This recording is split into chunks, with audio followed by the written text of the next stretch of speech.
Hi, everybody. Welcome to America's podcast. I'm your host, Donald Ledesma. Welcome to today's show. Yeah, it's going to be a good one, man. I hope you guys are enjoying this content. It's a little different. Yeah, it's a little different.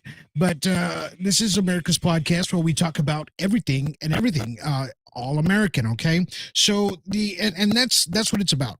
Being just the all American thing, man. Whether it's business, financial, family, political, anything that has to do with America and America's values, that's what this show is about, man. And I want you guys just to understand, this is the concept that we got here going. And I hope you guys are like I said, enjoying the content here today.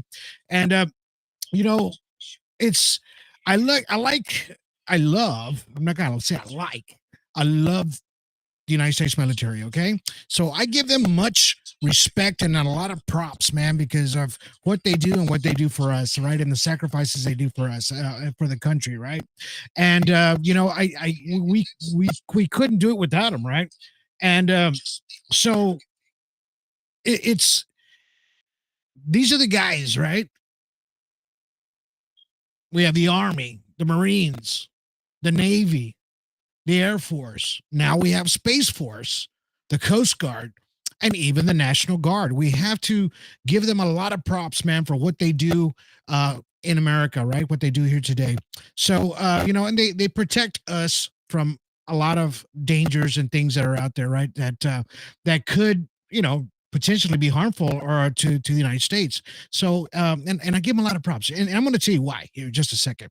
So, I I was fortunate enough to go out and visit the USS Kingsville. I don't know if you guys have seen this ship before, but man, this is an amazing, amazing ship.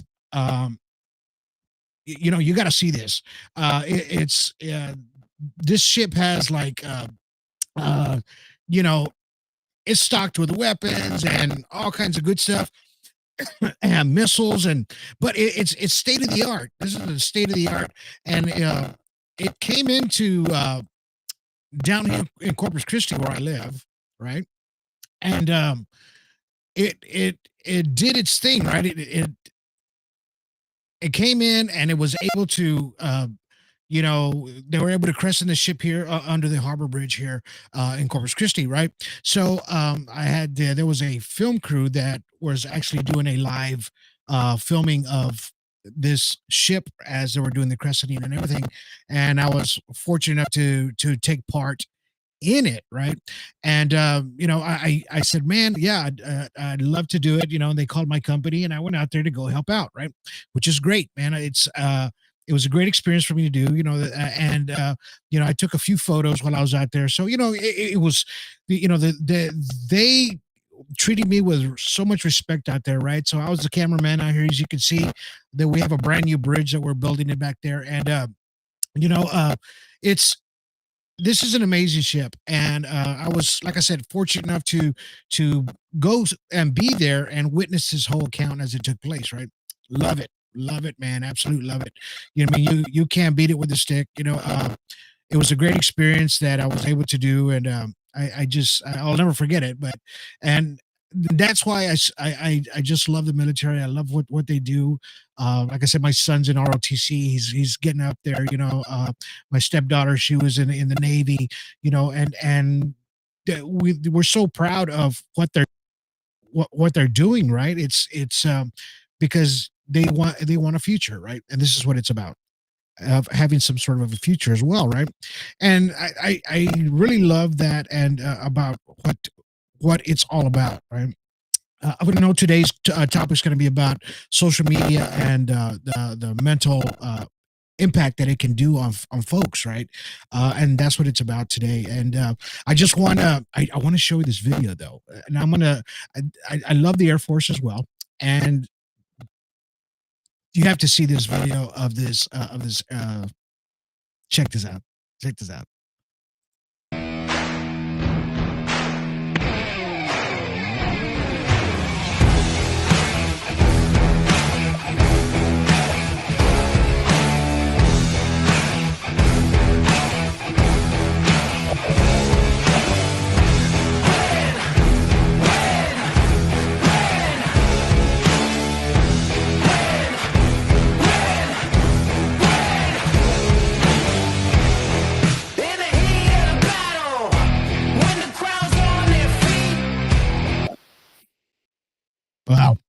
That was so cool, man. I love that.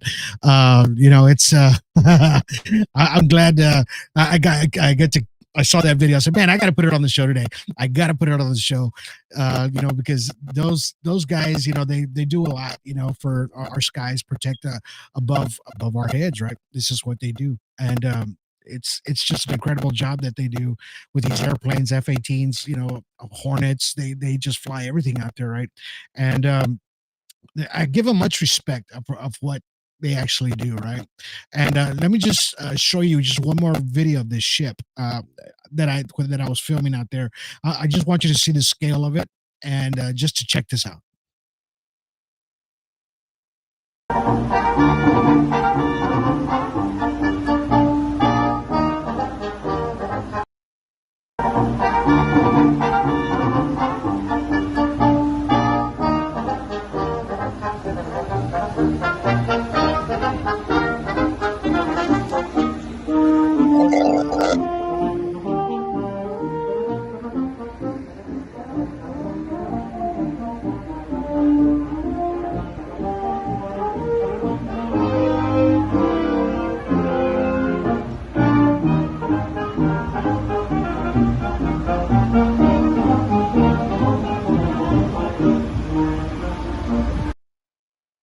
Wow, was that amazing or what, man? It's just a beautiful ship. I can't believe it that I was able to stay up so close to it. But thank you guys for watching today's show. And like I said, if you like what we're doing here, give us a like. And I really appreciate it. We got a little bit to talk about today because I don't you just hate when people are just constantly on their phones? Hey, I'm guilty of that. I do that myself, right? So my wife always tells me about it. Hey man, you're always on. Hey man, put that thing down. I can't help it, because I'm constantly just marketing and doing everything I can, right? And there's a lot of people that actually do this, and it can actually affect them in a mental kind of way, right? To where it it gives you a sort of a depression in a sense, right? And and we see it all the time. These kids, they just want to be these influencers, and these applications make them look like they're not really, with these filters, and it's like, I wish I would look like that, or I wish I was that way, or whatever. And it kind of gets you in a sense of a depression that, these kids that they want to look this way, right? And then they start changing their features, and their mental going to a mental stress, right? Because of it. It's most people don't think that that happens, but it does happen to a lot of folks. And the numbers don't lie. It's out there, man. It's out there that this is what exactly what happens to them. And you know there's statistics out there that show that folks that are constantly, on their cell phones, uh even, when they don't interact, their children are just at the tables, and they don't interact with each other, and because it's a constant problem, and it's an issue. So how do you fix this? I mean, how is it that you fix this, or what is it that will make this, uh, you know, to make these habits stop? Right? Hey, I don't know, man. I don't know about you guys, but you know, um, at our table, here at the house, we when we eat, we make sure that all cell phones are we're not playing with them, we're not on them. We sit at the table like a family, like everybody else should, right? And I think that that's super important in order to, communicate, right? Because you have to communicate somehow with each other, right? And it to me, it just makes more sense, right? Makes a whole lot of sense that when you're not sitting there looking at that screen all the time, that it's not getting your full attention, right? And that's the things that you have to do as a parent, right? When you're raising children, so that way, I'm gonna I'm having some glitching problems here.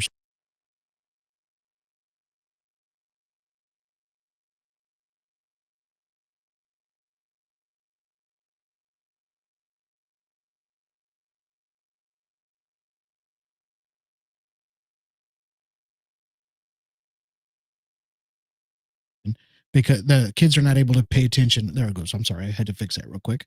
That because they're not able to focus on what you're saying at the dinner table, things like that, right? And everybody, this is what I see every day. Yes, constantly, constantly. I'm seeing this every day,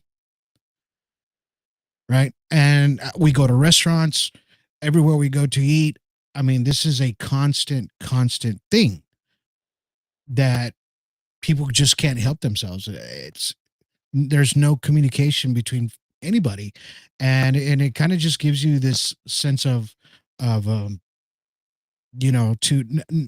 people. I think, me personally, I think people have more uh they have more of a difficult time communicating with each other.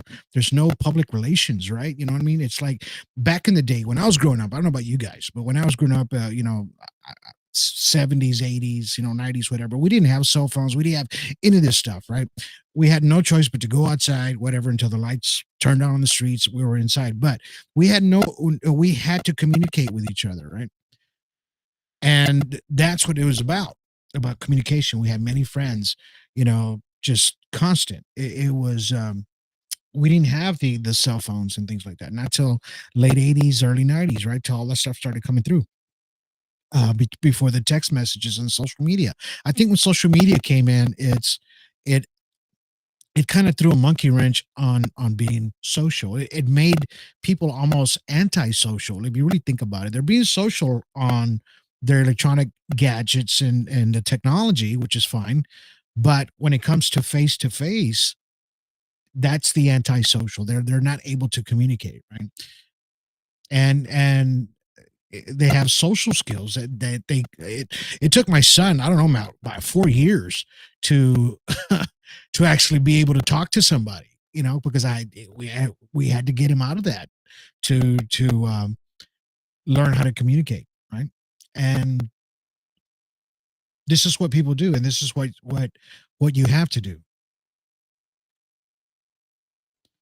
So and then you have, social media and depression, which these categories are the percentages of what happens to people, after a long period of screen time, right? And this is ages at the very bottom. If you look at the ages from 0 to 8, it's 36, 19%, the depression. In other words, what they did with this social media experiment, with when the numbers that you're seeing there, on some of them they took the phones away for a little bit, and an hour or two a week, and then on some of them the depression symptoms, the low depression symptoms went up, right? On children, right? But 9 to 30, here we go, 31 to 57, so it starts changing, right?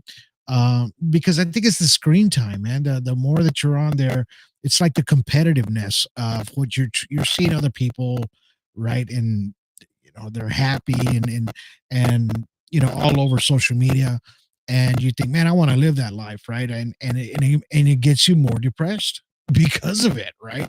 Does that make sense to you? It does to me. It does to me. And I because not everybody's got a real peachy life, man. That's just life. That's who we are, right? As people, we don't have a real peachy life, and some of us struggle really hard to get to where we need to be, right? And and this is what social media does to some people, right? And I'm gonna share a screen here with you so that way you guys can see what I'm talking about, because there's a lot of statistics out there that show that the percentage of depression is actually going higher and higher and higher with social media, right? The longer that we have screen times on social media, the more depressed you will be, right?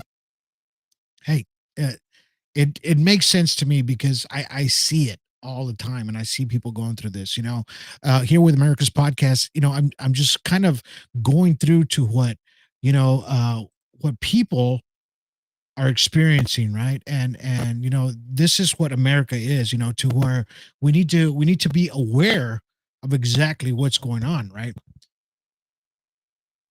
And it says, can social media increase mental health problems? Yes, it can, right?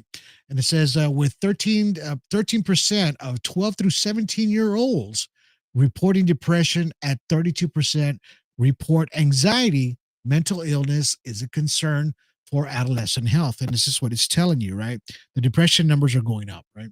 So it says in concern for young adults as well, since 37% of 18 through 25-year-olds report of having some of mental illness, right? Depression, particularly increasing amongst girls. Here we go with the filters, all the stuff that happens, right? To these kids. Some researchers have suggested that in this case, this increase the mental illness of it is, right, and at least a part that's connected with the rise of social media among young adults, right? So this whole thing is pretty much telling you that what social media and your cell phones do to you. And it says researchers believe that a problem in social media can disrupt your sleep, right? And it can lead to anxiety and depression, right? I have another podcast where we talk about when you're sleep deprived. Sometimes you'll get like your body will lock up right in the middle before you're waking up, right? And this has to do with lack of sleep as well, right? And it just says, people stay up late online. The light from the screen can disrupt one's rhythm, right? And many people wake up in the night in order to check or respond to messages. Hello, don't we all do this, right? It's like you have your cell phone there, and the light turns on, and you think somebody's talking to you, right? So you pick up your phone. There you go. Lack of sleep. This happens to me a lot, a lot. And sometimes you have to just flip your phone over, man, because it can be, it's a pain in the butt. It's basically what it is, right? And how do you, kind of fix that, right?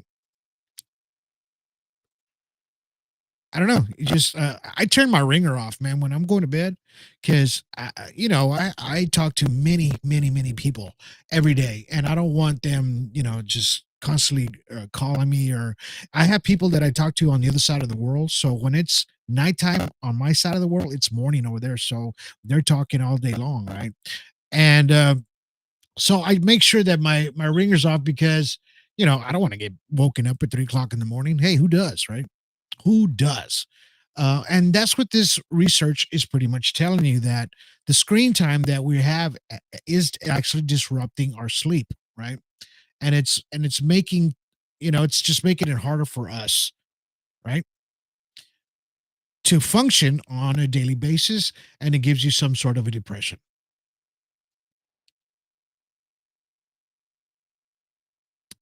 and like it was talking about girls, it just with those filters, and then it makes girls want to change their bodies, and lose weight, and a lot of times these young girls end up getting to where they're extremely too skinny, they get sick, and then they start getting more depressed because of these filters and things that we have on social media that make us look like we're not, right?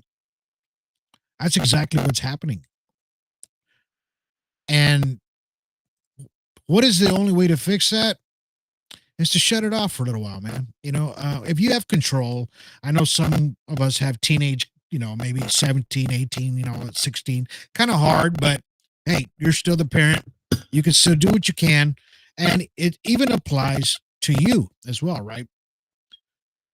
And it's like, how do you even stop yourself? And at the very end of this podcast today, I'm going to play a small 3-minute video, and it's going to kind of show you exactly, there's going to be 5 steps that you can do to help you uh, with your this social media, and how it affects you mentally, right? You know, uh, I don't know. Do you guys have an issue with this? I do. I mean, I see it every day, every day. Like this screen you're seeing right here. This was a social experiment, right? It said experiment with students who had their social media use limited, reported less, and they reported less to depression, right? It says students were split into two groups, one which was asked to limit their social media use, right? Uh, this is just for a month. This was only for a month. At least in the study, both groups reported similar levels of depression. By the end of the study, the researchers found that those who assigned to limit their social media had significantly lower depression score than the others who didn't, right? So what is that telling you? That just gives you the whole answer right there to everything, right? That's it. You got to get off the phone every once in a while, right? And if you guys know something different that it has helped you, hey, call me right now. Call me. This is a live podcast. You guys can chat with me on the phone, and we'll bring you out right now if you want to get on the podcast. Uh, I'm going to throw my number right at the bottom. It's 361-317-2711. 361-317-2711. Give me a call, man. And if you want to be on the show, put you up for 5-10 minutes. We'll talk. If this bothers you, as far as the social media with adolescents, even older people have this problem. I do too. When I read this, I'm like, oh, that's me. Oh, that's me. And sometimes you just don't realize that there's an issue when there is an issue, right? Hello, that there's going to be an issue there. So I just it's hard for me to tell people. You can't really tell people what to do, but if you notice that some people have more anxieties or depression, maybe, and if you notice that they're on the phone like 24/7 or constantly on their cell phones, maybe there's an issue there. Maybe that's the issue. Really, in reality, right? That could be it. And how do you fix that? Right? Just kind of make them aware of what the issue probably is. And as for the kids, it's like I said before, every restaurant we go to, man, there's I mean, and there's big families usually at the big pizza joints, big large tables, and you see the kids straight ahead. They get their tablets. Here they are. They got them sideways, and the parents are talking. Let the kids play the damn tablets all day, and there's no interaction. It's just, you know, I don't think that's a good thing. Me personally, it makes it more difficult to communicate with your children, especially when in an environment like that. You know, back in my day, you don't interrupt people when they were talking, but when you wanted to talk, hey, your parents saw you. Okay, now you can speak. Right? That was the way it was.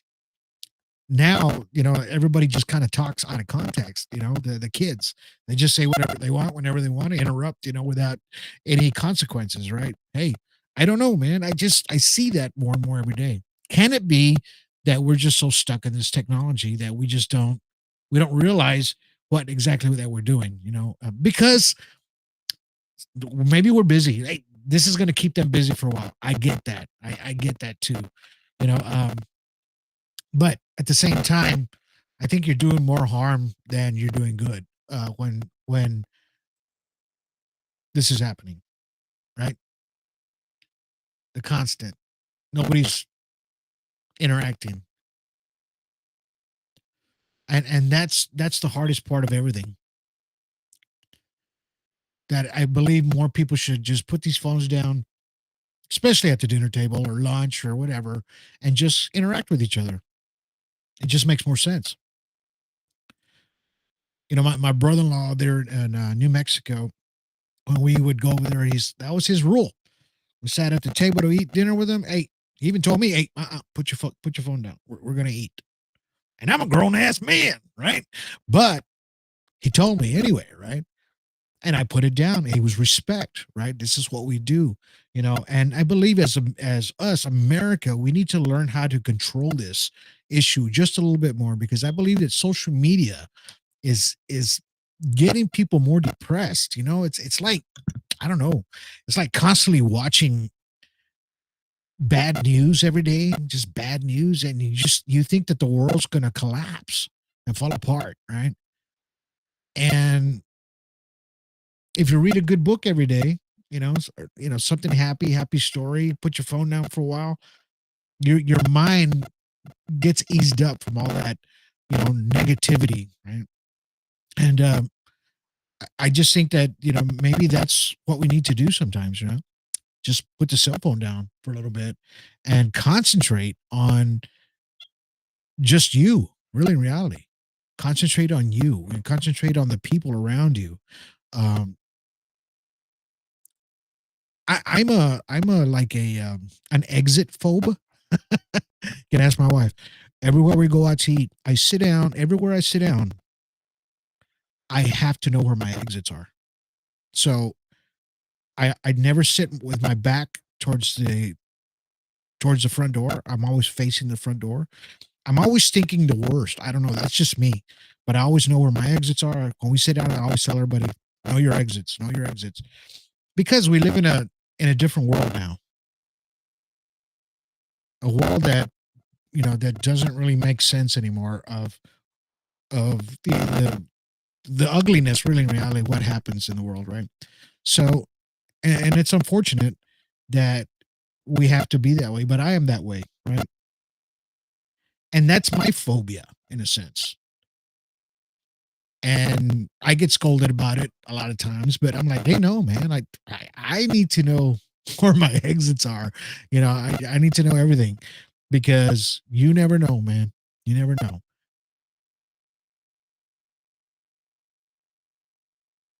I mean, are you guys like that? I'm like that. Some people I just see them, they're constantly have their faces in their phones.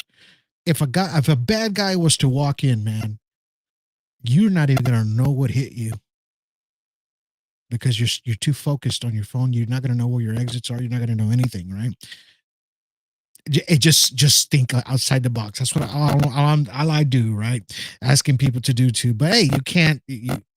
You can lead a horse to water. You just can't make them drink it, right? It's just the way it is. But I mean, like I said, do you guys think that this social media stuff it affects people in depression? Yeah, I think it does. I think it does. And it's unfortunate that we have to think that way, but we see it every day of what's happening around us and the impacts of social media and what it does. I know right now you're watching your phone and it's a double-edged sword, right? So it's like, yeah, you're preaching, but we're watching you right now on social media. Yeah, I know. I know that. But I'm learning you a little bit, right? I want you guys to understand that what I'm doing here is to just showing you what a lot of people do go through, right? The consequences of it. There was this girl on, I think on Dr. Phil. She was saying that she was a social media, one of those people that everybody loves, and she was making $8,000 a month. I'm sorry, $8,000 a month, and she did it for about 6 months, and then after that the social media that it was starting to attack her on that her weight her then things like that, so she started losing weight.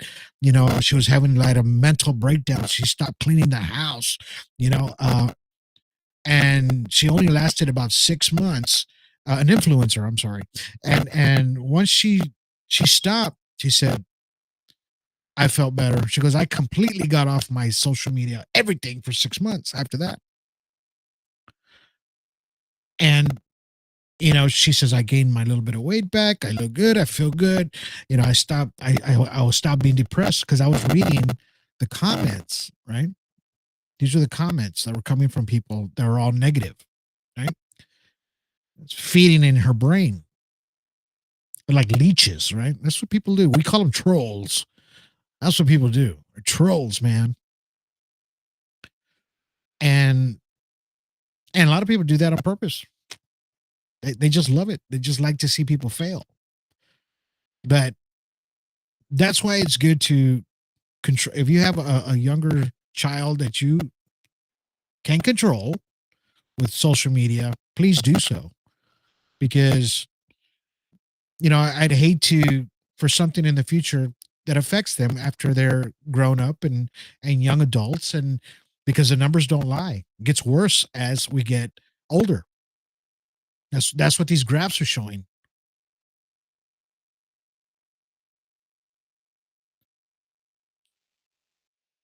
You see the red there? The percentages, as you go older, it gets higher.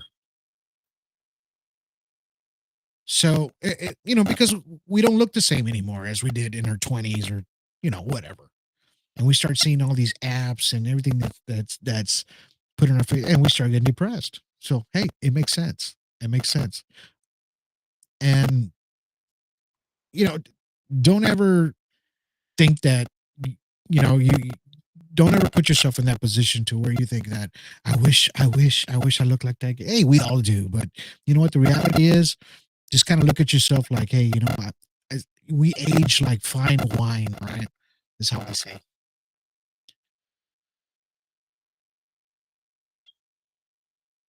And I think, we should, we just take it as it is, and don't get depressed from social media. Put your phone down for a while, read a book, read a positive book, right? Something positive, uplifting, hang around with people, put the phones down, and this will help you mentally, as and maybe it'll help you sleep better, at night, as it does with me sometimes. It's like, what? Sometimes you got to put that phone down, man, uh, just in order to sleep.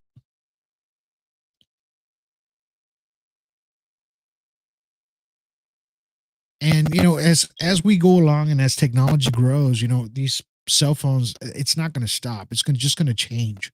It's going to turn into this animal, right? That it's already here. That it's probably going to be embedded in your mind by the time we're, in another 20 years or so, right? Neuralink, that's what they call it, Neuralink, to where you are connected to your phone through your brain. Hey, I don't know about you, but I couldn't do that. No. Mm-mm. Mm-mm. It's already bad enough that these are my personal opinions, right? It's bad enough that cell phones had made us real lazy already. Back in the day, we had roll up windows in the car. Now you just push a button. At least you got a little exercise when you're rolling up the window, rolling it down, right? Open up these heavy doors. We didn't have no reclining seats and none of that. Yeah, exactly. Right. So it's technology has made us lazy. And at the same time, just think about this, the technology is getting us more depressed. Hey, but only you can change that, right? Only you can change that. As an American, and here with America's podcast, I want you guys to be, you know, strong minded. You control this. Don't let it control you. Okay. That's what it's about. Don't let it control you. Just like everything else that's out there, you are in control. And only you can make those changes. Just like everything that's happening here today. And as far as elections, things like that, you make that ultimate decision of who's going to be running your life and who's going to be out there doing it for you, right? You know what I'm trying to say here. So, and all this is really in reality, once they start, they hit this guy today. As a matter of fact, he's got this social media app in Russia. They arrested him today. Um, he's like Elon over there. They got a social media app, almost like X. It's called something else. I forget what it is. They're in Russia. They arrested him today because he he left it open as an open platform, right? There's no restrictions or nothing. People were doing things, and the government was saying in Russia that there was terroristic things happening back and forth through that application. That's why they arrested him, right? Freedom. Do they have the freedom of speech over there? Hey, probably not. It's not here like here, like the Constitution, right? What we have here. But it's good. It's the control, right? What I'm trying to tell you. And we just got to make sure that we the people, you know, uh, stay strong, and whatever you decide, or whatever side, whoever president you want to vote for, or whoever congressman or senator, just make sure they're doing the right thing for you, right? Yes, and so that way you have at least your freedoms, right? We the people, man. This is what it's about. We the people.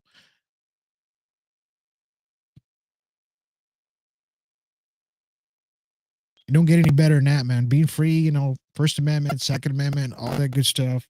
Of course, this is how we come together as Americans, right? Regardless, we can agree to disagree on any topic or whatever it is, but you have the right to say what you want. This is what this podcast is about. You can say what you want. I'm not going to scold you. I'm not going to say. I'm going to let you say what you want, as long as you're respectful about it. That's why that phone number down there is ticking away, so you can call if you want to call in and speak your opinion. Bring it on. You know that's what it's here for. But we'll get back to the social media thing. Let's make sure that we keep that a little bit in control. We control that, right? As far as your personal stuff, your cell phone, everything like that. When you're sitting for dinner, or going to a family function, or even a church. Yeah, church, that's a big one. People that go to church, turn them off, man. Don't let the kids sitting there playing on cell phones, and you know, pay attention, be respectful. That's what it's about. And I hope you guys, enjoy the content here today. If you really like this podcast, give me a thumbs up. I'm trying to, next, man, it's just I don't know what's going on with my sound here, but, next podcast, I'll be getting up here pretty soon. And I hope you guys, like I said, put them cell phones down for a little bit, read a book, enjoy your day with your family, go out and have a good time, put the cell phone in the pocket. If you know that somebody that's depressed, you know, tell them, hey man, if they want to hear it, if you have control of it, control it. If not, all you can do is say, hey, maybe you can suggest. That's what America's about. You can do the suggestion thing. you know, it's your freedom of speech, right? You can do it. You can say what you want, man. You know, nobody's gonna do nothing. They might get upset, they might get angry with you, but it's okay. It's all right. All right, guys. So I'm gonna go ahead and let you go. You guys can watch this 3-minute video, 5 steps on how to just put your cell phone down for a little bit. I'm gonna whisper a little bit. That's all I like. Anyway, so yeah, let's go ahead and watch this quick video, and that way you guys can see what I'm talking about here. All right, here we go.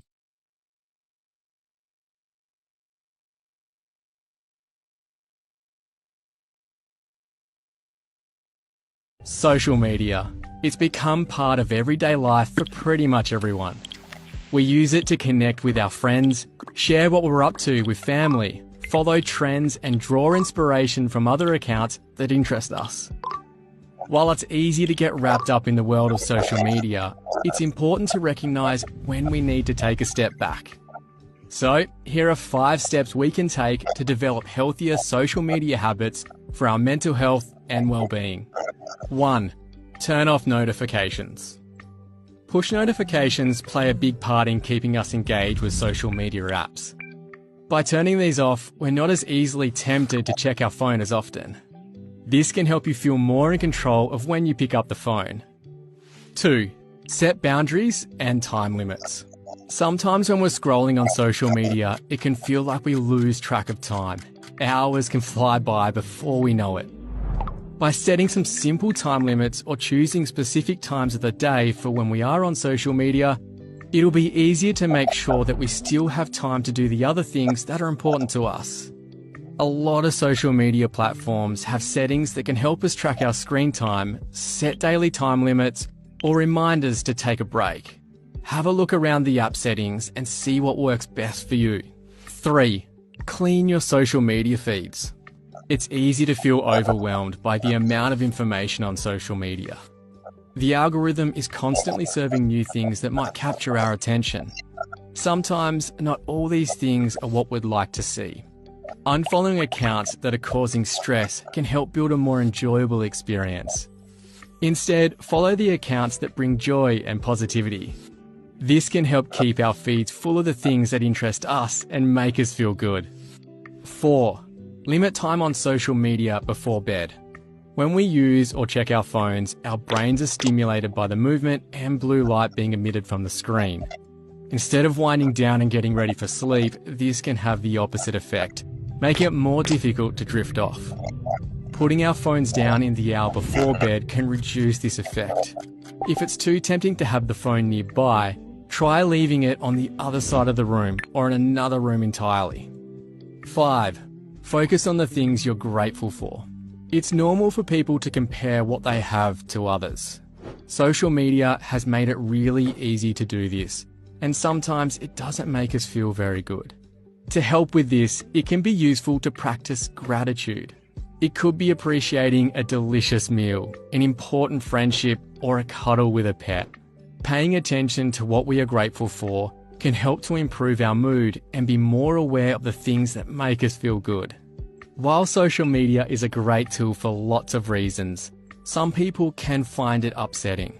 If you're finding that you're feeling upset, anxious, or stressed because of social media, it could be helpful to reach out for support from loved ones and people you trust.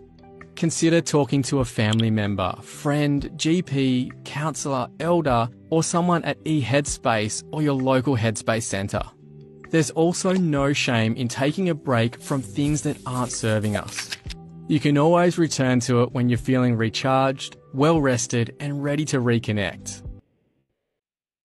And there you go. There you go. So now you know that these are the steps that you have to take in order to watch.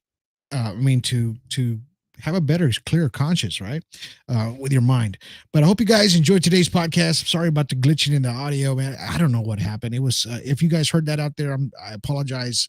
I figured it out right now, right when the show's ending, unfortunately.